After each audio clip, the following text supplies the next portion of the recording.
নবী রাসূল আমার আল্লাহ তাআলার আশিক, আর আমার আল্লাহ বলেন শুধু মুহাম্মদের আশিক।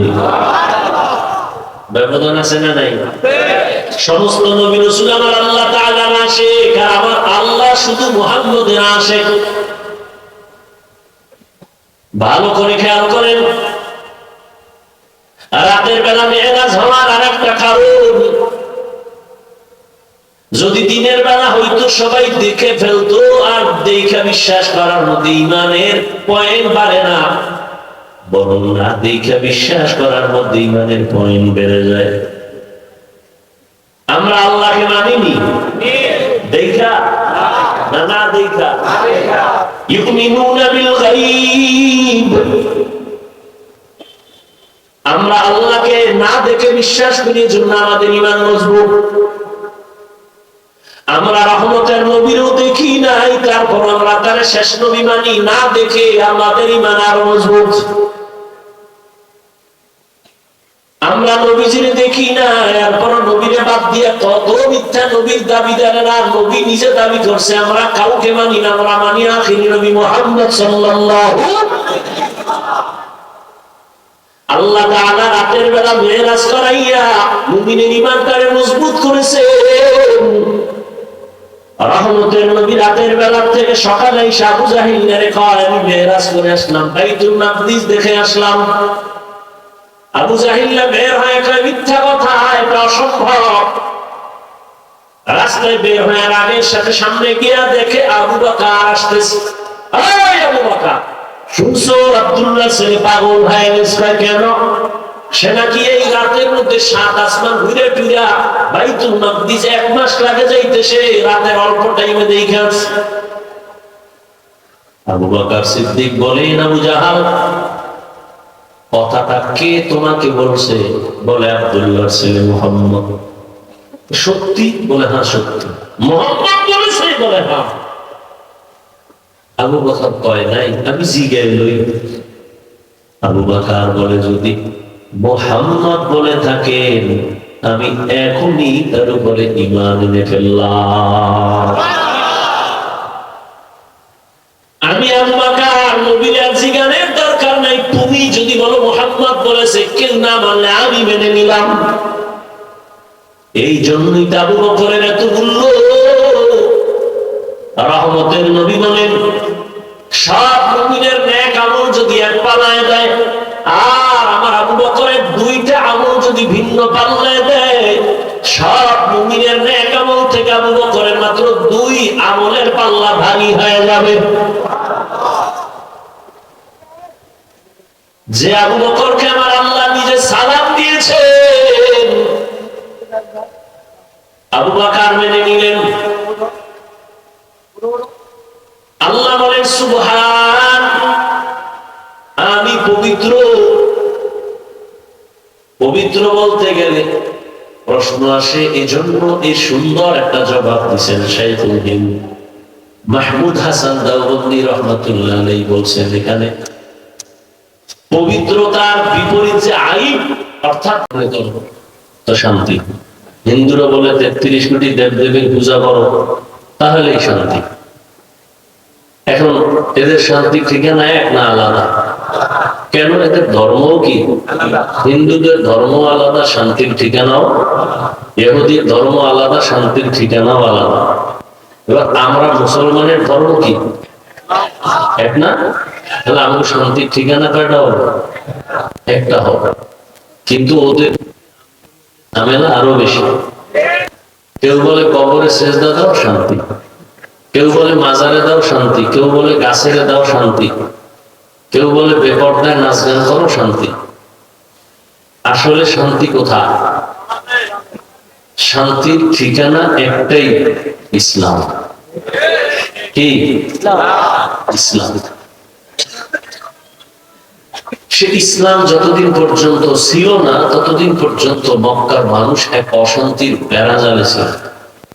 যখনই শান্তি এসে গেল আর রাসূলের আদর্শ গ্রহণ করা শুরু করলো, মক্কার মানুষ এতটা প্রিয় হল, কিয়ামত পর্যন্ত যত মানুষ আসবে সবার জন্য তারা আদর্শ মডেল হয়ে গেল।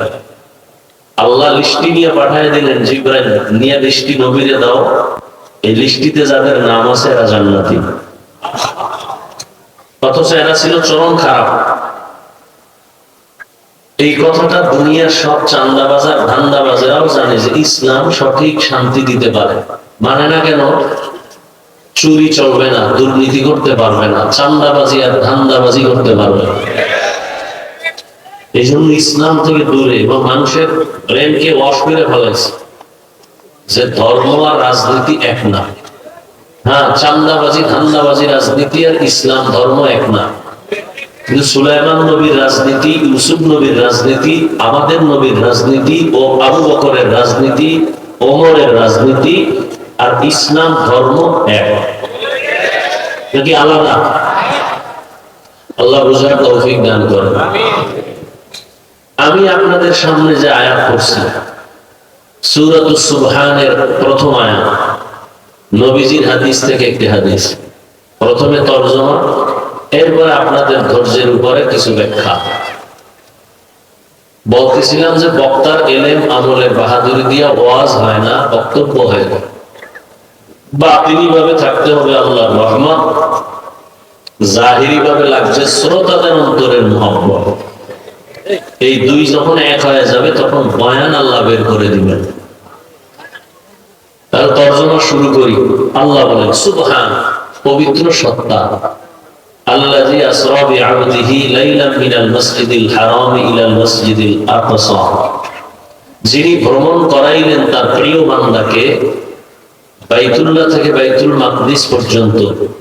আল্লাযী বারাকনা হাওলাহু লিনুরিয়াহু মিন আয়াতিনা, যেই বাইতুল মাকদিস আল্লাহর বরকত দ্বারা পরিপূর্ণ, যাতে করে তার প্রিয় বন্ধু অবলোকন করবেন আল্লাহ পাকের কুদরতের নিদর্শন। ইন্নাহু হুয়াস সামিউল বাসীর, নিশ্চয়ই আল্লাহ হলেন চূড়ান্ত শ্রোতা এবং দ্রষ্টা। হাদিস পড়েছি, রাসূল বলেন কুল্লু উম্মতি ইয়াদখুলুনাল জান্নাতা ইল্লা মান আবা, সব উম্মতেরা জান্নাতে যাবে, যারা আমি মুহাম্মদকে অস্বীকার করে মানে না তারা জান্নাতে যাবে না। খেয়াল করিয়েন, ইল্লা মান আবা। সাহাবায়ে কেরাম বললেন ইয়া রাসূলুল্লাহ, আপনাকে মানে না তারা কারা? ক্বালা মান আতাআনি দাখালাল জান্নাহ ওয়া মান আসানি ফাকাদ আবা। রহমতের নবী বলছেন, যারা আমার অনুসরণ করবেন তারা জান্নাতি, যারা আমার বিরোধিতা করবেন তারা আমার অনুসরণকারী নয় বরং অস্বীকারীদের অন্তর্ভুক্ত। হাদিসের উপরে 2-4 মিনিট কথা একটু খেয়াল করবেন। আপনারা খেয়াল করলেই আমি কিছু প্রশ্ন করব, আপনাদের থেকে জবাব দেব। নবীজি বললেন সব উম্মত জান্নাতে যাবে, সব। কিন্তু আছে না নাই? আছে। যারা আমি মুহাম্মদকে মানে না তারা জান্নাতে, সাহাবায়ে জান্নাতে যাবে। তা যে নবীর অনুসরণ করবে সে জান্নাতে যাবে, তার মানে সে নবী মানে, সে নবী মানে।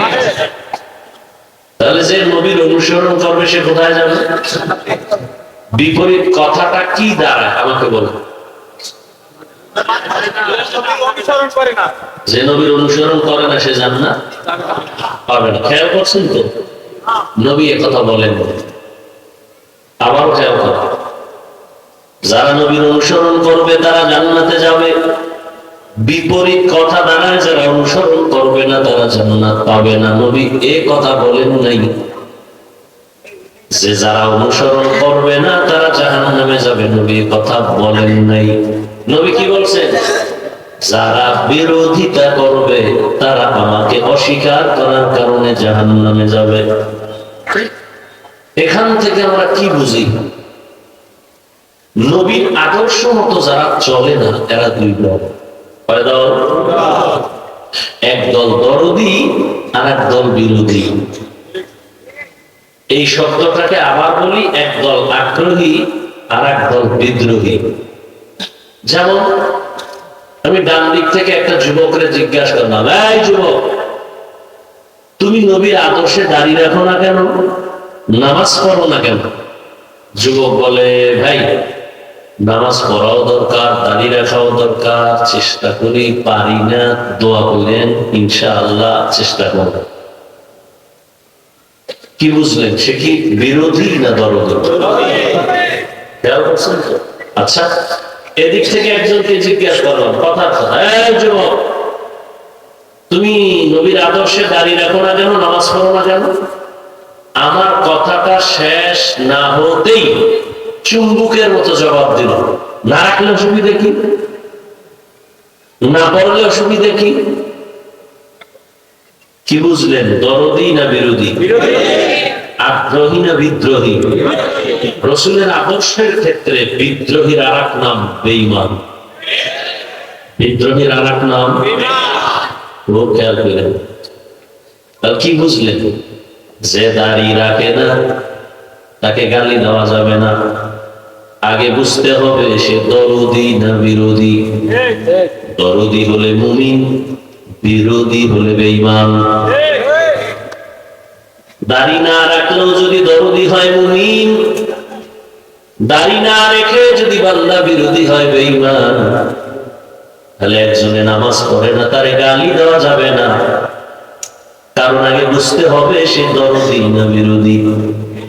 যদি বলে হুজুর নামাজের দরকার, পারি না, দোয়া করবেন, মুমিন। আর যদি বলে নামাজ না পড়লে অসুবিধা কি, কথা ছাড়া বেঈমান। আর খোলামেলা বলে, যে নামাজ পড়ে না তাকে গালি দেওয়া যাবে না, যে নামাজ পছন্দ করে না তাকে ছাড় দেয়া যাবে না। একজনে নামাজ পড়ে না আর একজনে পছন্দ করে না, দুইজন সমান? যে নামাজ পড়ে না তাকে গালি দেওয়া যাবে না, সে মুমিন। যে নামাজ পছন্দ করে না তাকে ছাড় দেয়া যাবে না, সে বেঈমান। একজনে কোরআনের আইনের রাজনীতি করে না তাকে গালি দেয়া যাবে না, আর একজনে আল্লাহর কোরআনের আইনের রাজনীতি পছন্দ করে না তাকে ছাড় দেয়া যাবে না। ব্যবধান আছে না নাই? তাহলে বেনামাজি দেখলে সিসি কইলো না, আগে ভিতরে ঢুকো, দরদি না বিরোধী তদন্ত করো। দরদি হলে মুমিন, বিরোধী হলে বেঈমান। অতএব যে নবীর আদর্শ মতো চলে না তাকে গালি দেয়া যাবে না, যে নবীর আদর্শের বিরোধিতা করবে তাকে কোনো ছাড় দেওয়ার কোনো সুযোগ হবে না। আল্লাহ বুঝার তৌফিক দান করেন। এবার আয়াতের মধ্যে ঢুকি। তরজমা তো বলেই ফেলছি, ভূমিকা স্বরূপ দু চারটি কথা শোনা। বর্তমান আরবি মাস 29শে রজব চলে গেল, সামনে শাবান শুরু হবে। কি মাস সামনে? শাবান। শাবান কিসে? শাবান। একজনের নাম কালাম, আপনি ডাক দিলেন এই কালিয়া, সে কষ্ট পাবে না? মুসলমান হিসাবে আরবি মাসের নামগুলো মনে রাখা ওয়াজিবে কিফায়া। মুসলমান হিসাবে আরবি মাসের নাম জানবে দূরের কথা, বাঙালি হিসাবে বাংলা মাসের নাম জানে না। যেই বাংলা ভাষার জন্য জীবন দিল চারটা যুবক, জব্বার, বারাকাত, সালাম, রহমত, ওই দিনটাকেও স্মরণ করে বাংলায় না, ওই দিনটারও স্মরণ করে বাংলায়। কি দিয়ে স্মরণ? 21শে ফেব্রুয়ারি তোরে কি জীবনে ভুলতে পারি। ওরা কি 21-এর জন্য জীবন দিছিল? জায়গাও দিকে ঢুকলাম না, আবার কে বেয়া হয়ে থাকবে, দরকার নেই। এই তো গার্ডিয়ান নেই, তো কোন দিক দিয়ে বেশ লাগায় দেয় তো কম যায়। আল্লাহ হেদায়েত দান করেন। মানুষের ধারণা হুজুরেরা কিচ্ছু বুঝে না। হ্যাঁ ভাই, তুমি ঠিক ঠিক করো, আমার কথা শুনো, আমি শুরুতে বসেই বলছি, কোনো চিল্লানি দিবা না। তুমি ঠিক কি বুঝলা, ঠিক কোন কথা ঠিক কোনটা ব্যাঠিক, তুমি কি বুঝবে, কন্ট্রোল করো। এগুলো ভালো না।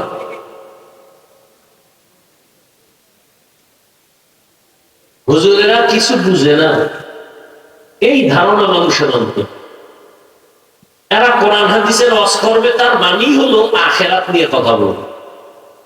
আল্লাহর ওয়াস্তে আমাকে বলুন তো, ইসলাম কোরআন শুধু কি আখিরাত মুখী সমাধান আছে, দুনিয়ার সমাধান নাই? কেন আপনারা এই ধারণা অন্তরে পোষণ করেন যে আমরা আখিরাত মুখী কথা বলবো? অশান্ত পরিবেশকে রহমতের নবী এসে শান্ত করে দিলেন এবং এমন একটা প্রেসক্রিপশন তৈরি করলেন, কিয়ামত পর্যন্ত এই প্রেসক্রিপশন যারা ফলো করে চলবে, কিয়ামত পর্যন্ত তারা দুনিয়াতে শান্তিতেও থাকবে, সম্মানেও থাকবে। নবী তো চ্যালেঞ্জ দিয়ে গেছে। قال رسول الله صلى الله عليه وآله وسلم تركت فيكم أمرين لن تضلوا ما تمسكتم بهما كتاب الله وسنة رسوله। রহমতের নবী বলেন, দুটো জিনিস রেখে গেলাম হে উম্মত, এ দু জিনিস যদি আঁকড়াইয়া ধরো, ঈমানও যাবে না, সম্মানও যাবে না। ১,৫০০ বছর পরে এই দুইটা যাদের কাছে আছে এখনো, কোরআন আর নবীর আদর্শ, আল্লাহর জাতের কসম, এরা এখনো সম্মানেও আছেন, শান্তিতেও আছেন এখনো। চেয়ারম্যানের চেয়ারের মেয়াদ শেষ, এমপির চেয়ারের মেয়াদ শেষ, মন্ত্রীর চেয়ারের মেয়াদ শেষ, এসপিডিসির চেয়ারের মেয়াদ শেষ, কোরআনওয়ালা নবীর আদর্শওয়ালা উলামায়ে কেরামের চেয়ারের কোনো মেয়াদই নাই। আছে কোনো মেয়াদ? তো শেষ হবে কি? টাকা দিয়ে সম্মান কিনলে প্রথমে ফুলের মালা, ফাইনালে জুতার মালা। টাকা দিয়ে কিনছে না সম্মান, আর আল্লাহর দেয়া সম্মান যদি বান্দা ধারণ করে রাখতে পারে, দুনিয়ায় বাদশাহ, পরকালেও বাদশাহ। সম্মানকে দিছেন আল্লাহ, যাকে সম্মান দেন টাকা লাগে না, যোগ্যতা লাগে না। বেলালের মতো কালো মানুষও আল্লাহ এত দামি বানাইছেন। রহমতের নবী বলেন, মেরাজের রাত্রে জান্নাতে ঢুইকা আমি হাঁটার আওয়াজ পাই, বেলালের আওয়াজ। ১০ জন সাহাবা জান্নাতি টিকিটওয়ালা, এর মধ্যে বেলালের নাম নাই, কিন্তু আল্লাহ তাকে কবুল করেছেন। কাবেলিয়াত দাদেউরা শর্ত দিস, বলকে শর্ত কাবেলিয়াত দাদেউস। দুনিয়াওয়ালারা সম্মানের চেয়ার দিতে গেলে আগে যোগ্যতা তালাশ করে। দুনিয়াওয়ালারা সম্মানের জায়গায় কাউকে বসাইতে চাইলে আগে যোগ্যতা চায়। আর আমার আল্লাহ যদি কাউকে সম্মানের চেয়ারে বসাতে চায়, যোগ্যতা দেখেন না, আল্লাহ অন্তর দেখে বসায়, পরে যোগ্যতা দিয়ে দেয়। দুনিয়াওয়ালারা যোগ্য ব্যক্তি ছাড়া বসায় না, আর আল্লাহ পাক রব্বুল আলামিন যাকে বসাইবেন তার যোগ্যতা না থাকলেও বসাইয়া যোগ্যতা দিয়ে দেয়। তো বলতেছিলাম, বর্তমান আরবি মাস রজব। রজব মাস আসলে আমরা ইমাম সাহেবরা, খতিব সাহেবরা, বক্তারা মেরাজের বয়ান করি, আর সবাই মনে করে মেরাজের কারণে রজবের অনেক দাম। না, মেরাজের ঘটনার কারণে রজবের সম্মান না, বরং রজবের দাম আল্লাহ তাআলা সৃষ্টি জগতের শুরু থেকেই দিয়েছেন। সূরা তাওবার ভেতরে আল্লাহ বলেন, ইন্না ইদ্দাতাশ শুহুরি ইনদাল্লাহি 12 শাহরান ফি কিতাবিল্লাহ ইয়াওমা খালাকাস সামাওয়াতি ওয়াল আরদ মিনহা আরবা'তুন হুরুম যালিকাদ দীনুল কাইয়্যিম। আল্লাহ বলেন, কিয়ামত পর্যন্ত গণনার আকারে বছরে মাস হবে 12টা। কিয়ামত পর্যন্ত কোন বছর 11 মাসেও হবে না, 13 মাসেও হবে না, 6 মাসে হবে না। সিদ্ধান্ত কার? এর মধ্যে আবার 4 মাস বড় দামি। এই 12 মাসের মধ্যে কয় মাস দাম? অন্য মাসও দামি, তুলনামূলক এই 4 মাসের সম্মান। বছরে মাস হবে কয়টা? 12টা। কোন বছর কিয়ামতের আগে 11 মাসে 13 মাসে? হ্যাঁ, দিন সময় কম বেশি হবে। যেমন সূর্যের হিসাবে বছরের দিন 365, চাঁদের হিসাবে হলো 354 দিন। বছরে 10 দিন হাতে থেকে যায়। এ কারণে গত বছর রমজান যেই সময় শুরু হলো, এর থেকে আরো 10 দিন আগে রমজান শুরু হবে, কোরবানি আরো 10 দিন আগে শুরু হবে। 12 মাসে বছর হবে কিয়ামত পর্যন্ত, এবং এর মধ্যে 4 মাস বড় দামি। আল্লাহ বলেন এই সিদ্ধান্ত আমার। কোন দিন করছি জানো? আসমান ও জমিন যেদিন আমি সৃষ্টি করেছি ওই দিন সিদ্ধান্ত নিয়া কলমকে বলেছি লাউহে মাহফুজে সিদ্ধান্ত লিখে দাও। লাউহে মাহফুজের মধ্যে সিদ্ধান্ত আল্লাহ লিখে দিলেন। বছরে 12 মাস হবে, আর এর মধ্যে 4 মাস হবে মুহররম, দামি। 4 মাসের 3 মাস লাগাতার, 1 মাস আলাদা। যেমন হজের মাস, হজের আগের মাস, হজের পরের মাস, আর এই রজব। এই 4 মাস, জিলকাদা, যুলহিজ্জা, মুহররম আর এই রজব। এই 4 মাস সম্মানিত। তার মানে কি? বলে এই 4 মাসে সম্মান করো, ঝগড়া করো না, যুদ্ধ করো না, বিগ্রহ করো না। ইহুদি খ্রিস্টানরা সেই শুরু থেকে এই 4 মাসকে সম্মান দিত। রাসূল আসার পরে আল্লাহর আদেশটা রহিত হয়ে গেছে। যুদ্ধ চলবে, তবে মর্যাদা কমে নেই। এজন্য নবীজি বলেন রজবের চাঁদ দেখলেই আমি আমল বাড়াই দিতাম, এবং সব সময় উঠতে বসতে হাঁটতে চলতে দোয়া করতাম, আল্লাহুম্মা বারিক লানা ফি রাজাব ওয়া শাবান ওয়া বাল্লিগনা রমাদান। আয় আল্লাহ, রজব ও শাবানে আমাকে বরকত দান করেন, হায়াতের সীমানা বাড়ায় রমজান পর্যন্ত পৌঁছায় দেন। মরলেও যেন রোজার মাসে মরণ হয়, যেই মাসে শয়তানের শিকল লাগানো, জাহান্নামের দরজা বন্ধ, জান্নাতের দরজা খোলা। রজব ও শাবানে বরকত দান করেন, আর হায়াতের সীমানা বাড়ায় রমজান পর্যন্ত পৌঁছায় দেন। জিগেলি আপনারা এই দোয়া পারেন, পড়েন না তো লাভ নেই। ভাই পড়েননি কারণ পারি তো, ভাই দোয়া পড়েননি কারণ পারি তো। ইবলিসে তো বহুত পারছে, লাভ কি? শুধু রজবে না শাবানের বরকতের দোয়া আছে? আচ্ছা, এই জন্য পড়েন, এই দোয়াটা করবেন নি আজকে থেকে। খালি বেটে বিড়ি টানার আগে সব সময় দোয়া করবেন। আর বাথরুমে গিয়ে আবার এসকো বাগানা যায়, হেনে ওই বই ওই সময় পেয়েছি নিরিবিলি। আল্লাহুম্মা বারিক লানা ফি রাজাব ওয়া শাবান ওয়া বাল্লিগনা রমাজান।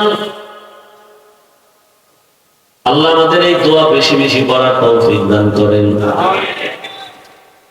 আবার আসতেছে শাবান। ওই শাবানের একটা বরকতের রাত আছে। কি রাত? লাইলাতুন মিন নিসফি শাবান, শাবানের মধ্যরাত। কোনো ভেজাল ভেজালে যাইবেন না, ইবাদতে সময় কাটাবেন, তর্কেও যাইবেন, বইবেন, দুরূদ শরীফ পড়বেন, সমস্যা নেই। তো এই রজব মেরাজের কারণে সম্মানিত না, তার আগের থেকেই? আগের থেকে। 1 নাম্বার 2, আমরা যে রজবে মেরাজের বয়ান করি, ঐতিহাসিকদের মধ্যে মেরাজ কোন মাসে হয়েছে নিয়ে 7 মাসের নাম আছে। কয় মাস? কেউ বলেন রবিউল আউয়ালে মেরাজ হয়েছে, কেউ বলেন রবিউল আখিরে মেরাজ হয়েছে, কেউ বলেন না জুমাদাল উলা, কেউ বলেন জুমাদাল উখরা। কেউ বলেন রজবে মেরাজ হয়েছে, কেউ বলেন শাওয়ালে মেরাজ হয়েছে, কেউ বলেন রমাজানে মেরাজ হয়েছে। তো মেরাজ হয়েছে এটা সঠিক কোরআনের আয়াত। মেরাজ হয়েছে সব নবীদের। এই যুবকরা ডিস্টার্ব করলে কিন্তু, এখন বয়ানের টাইম না, শুধু আপনাদের ধৈর্যের উপরে কথা বলবো। বসায় রেখে আপনারা আরামে গিয়ে ঘুমাবেন না, এই চালাকি করেন না। খোদায় যদি বাসায় আগে না নেয়, যাওয়ার কোনো সুযোগ নেই। খবরদার চালাকি করেন না। আর না বলেন দোয়া করে দেই। আমি আমারটা একটা নির্দিষ্ট টাইমে শেষ করব, বাকি যে বিষয়ের আলোচনা এটা শেষ করতে পাই টু পাই, পয়েন্ট পয়েন্ট শেষ করতে আমার সময় লাগবে 2 ঘন্টা করে 3 দিন। আমি যতদূর পারি ততদূর। আমি তো নিজের থেকে বানায় বলবো না। ওলামায়ে কেরাম যা লেখছেন এটি মুখস্থ কইরে যা আইছি, এটি শেষ করতে 3 দিন লাগবে 2 ঘন্টা করে। এরপরে বুঝবেন মেরাজ কি। শুরুতে কিছু শুনেন তো অনুভব করবেন কি আল্লাহ পাকের কুদরত। মেরাজ হয়েছে রাতের বেলা। সমস্ত নবীদের মেরাজ হয়েছে, আমার নবীরও মেরাজ হয়েছে। সব নবীদের মেরাজ হলো জমিনে, আর আমার নবীর মেরাজ হলো আরশে আজিমে। সুবহানাল্লাহ। যেই তালে বিড়ি টানলো কেমনে সুবহানাল্লাহ। তো মরাটার মানো কেন, লড়ে কেন? আল্লাহ হেদায়েত দান করেন। সব নবীদের মেরাজ হয়েছে জমিনে, আপনার আমার নবীর মেরাজ আমি তো আসমানে বলি নাই, আরশে আজিমে। সমস্ত নবীদের মেরাজ হলো ইমতিহান,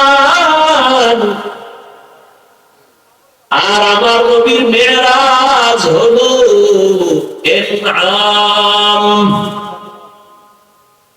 সমস্ত নবীদের মেরাজ পরীক্ষা, আর আমার রহমতের নবীর মেরাজ হলো পুরস্কার। সমস্ত নবীদের মেরাজ জমিনে কেন, আমার নবীর মেরাজ কেন আরশে আজিমে? সমস্ত নবীদের মেরাজ আল্লাহ তাআলা জমিনে করাইলেন, আপনার নবীর মেরাজ কেন আসমানে হলো, আরশে আজিমে হলো? নবীর মেরাজ কেন দিনে না হইয়া রাতের বেলা হলো? রহমতের নবীর মেরাজের ঘটনা আল্লাহ বয়ান করতে গিয়া বলেন সুবহান, পবিত্র আল্লাহ। আল্লাহ কি কখনো অপবিত্র ছিলেন? তাহলে পবিত্র বললেন কেন? এলাকার চেয়ারম্যানের কথার কথা পেছ লাগাই মনে করেন আমি বুঝাইতেছি, এই চেয়ারম্যান সাহেব কিন্তু চুরি টুরি করে না, খুব ভালো মানুষ। প্রশংসা হয়েছে ঠিক, কিন্তু একটু লাশা লাগাই, ঠিক না? এটা ইনজেকশন মারা হইল না যে চেয়ারম্যান ভালো মানুষ, এটা বললেই তো হয়। যদি বলি চেয়ারম্যান কিন্তু চুরি টুরি করে না, খুব ভালো মানুষ, প্রশংসাটা কি সুন্দরভাবে হইল? আল্লাহ সবসময় পবিত্র, আবাদুল আবাদ। কেন বললেন আল্লাহ সুবহান, আমি পবিত্র? আড়ালে মনে হয় যেন অপবিত্র, নাউযুবিল্লাহ। এরপরে আল্লাহ বললেন, দুনিয়া ১৩,০০০ বছর পরে এখনো কত বেঈমানেরা নবীর মেরাজ মেনে নিতে পারে না, এখনো আছে অনেক নাস্তিকরা। এটা কেমনে সম্ভব? রহমতের নবী রাতের বেলা চলে গেলেন ৭ আসমান, আরশ, কুরসি, লৌহ কলম ভ্রমণ করে আবার চলে আসলেন, এটা কেমনে সম্ভব? আল্লাহ প্রত্যেকটা পয়েন্টে পয়েন্টে জবাব দিয়েছেন। আল্লাযী আসরা বিআবদিহি, একটা একটা শুনেন। প্রথম কথা হলো রহমতের নবীর মেরাজ কেন রাতের বেলা হলো? রাতের বেলা হওয়ার এক নাম্বার কারণ বন্ধুর সাথে বন্ধুর মুহাব্বতের আলাপ আচরণ। আলাপনটা দিনে ভালো না রাতে ভালো? কি রাতের বেলা ভালো হয়। আর মোহাম্মদ তো আল্লাহর এমন বন্ধু, ইব্রাহিম আল্লাহর বন্ধু, ঈসা আল্লাহর বন্ধু, মুসা নবী আল্লাহর বন্ধু, দাউদ নবী আল্লাহর বন্ধু, সুলাইমান আল্লাহর বন্ধু, আমার নবীও আল্লাহ পাকের বন্ধু। সব নবী রাসূল আমার আল্লাহ তাআলার আশিক, আর আমার আল্লাহ বলেন শুধু মুহাম্মদের আশিক। ব্যবধান আছে না নাই? সমস্ত নবী রাসূল আমার আল্লাহ তাআলার আশিক, আর আমার আল্লাহ শুধু মুহাম্মদের আশিক। ভালো করে খেয়াল করেন, রাতের বেলা মেরাজ হওয়ার আরেকটা কারণ,